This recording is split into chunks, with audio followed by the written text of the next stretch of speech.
Hi, I'm Kelly Glenn Kimbrough, and I'm standing on the south boundary of one of our ranches. And behind me is Sonora, Mexico.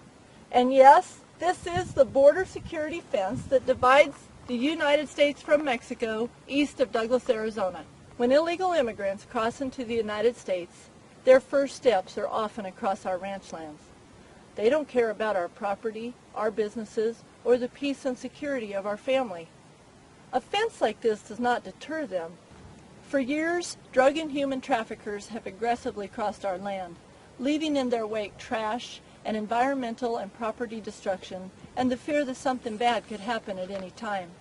We continue to remember that one of our neighboring ranchers was shot and killed by a drug runner. And we've been reporting on a growing crisis here in this country, the surge of immigrants, many of them unaccompanied children, streaming into the U.S. from Central America. Yesterday, the Obama administration announced plans to try and stop that surge, but the challenge is enormous. In Arizona, NBC's Mark Potter went to a large border area where it can be very easy for people to cross over.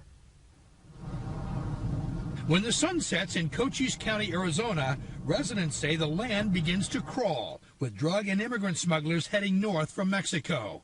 It's been that way for decades, with no sign of letting up, occurring even in broad daylight now, as shown by these recent surveillance photos. Sheriff Mark Daniels says border area residents are more afraid, as cartel smugglers have become more aggressive. But when you got to live in fear like that, when you live in the United States of America, something's broke. Cochise County is mostly agricultural and shares an 85-mile-long border with Mexico.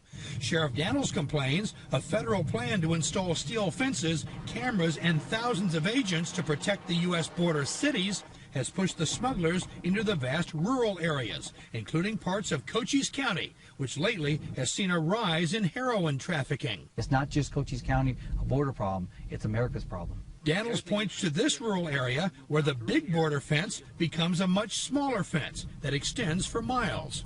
The proof that this low-lying fence is absolutely no deterrent at all to smugglers coming in on foot from Mexico can be seen right here, just a couple of 100 yards from the border. Look at all those trails, those foot trails right there, heading into Cochise County. In spite of all the politics swirling around border and immigration issues, this show is not about politics. It's about people, real people, trying to do the best we can to live on the land we love. Our family, along with our neighboring ranchers, are regular folks just like you, carrying on traditions and heritage with joy and heartache, laughter and tears. We hope you will come to love us and look forward to watching us meet the challenges we are faced with week in and week out as we live and work on the front lines of the border.